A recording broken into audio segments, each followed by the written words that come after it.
কাজ এমন একটা জিনিস, কাজ করতে হবে ধৈর্য সহকারে। আর কাজের সময় অবশ্যই মনোযোগ দিয়ে কাজ করতে হবে। আর প্রতিটি কাজের ক্ষেত্রে আপনার উদ্দেশ্য থাকতে হবে সৎ এবং ভালো। আর কাজ করতে হলে অনেক সময় বাধা আসবে, বিপত্তি আসবে, সমস্যা আসবে। খুব কাছের মানুষেরা আপনাদেরকে নানান ধরনের কথা বলবে, কটূক্তি করবে, বলবে যে এই কাজটা ভালো না, এই কাজটা ভালো না, এইভাবে কাজ করো। আসলে সব কাজই ভালো, যদি ভালো আপনার চিন্তাভাবনা থাকে।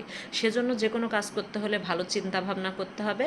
আর ভালো চিন্তা ভাবনা হলে, ভালোভাবে আপনি কাজে লেগে থাকলে, ধৈর্য সহকারে কাজ করলে, পরিশ্রম করলে এবং সৎ মনোবল থাকলে অবশ্যই সে কাজে সফলতা আসবে। আর যে কোনো কাজে শুরুতে অনেক কষ্ট হবে, অনেক সফল নাও হতে পারেন, কিন্তু যখন ধৈর্য সহকারে কাজ করবেন দেখবেন একদিন না একদিন আল্লাহ আপনাকে সফল করে দিবে এবং আপনার মনের ইচ্ছাও পূরণ হবে। সেজন্য অবশ্যই কাজের ক্ষেত্রে আমাদের ধৈর্য ধারণ করতে হবে এবং সদ ইচ্ছা থাকতে হবে।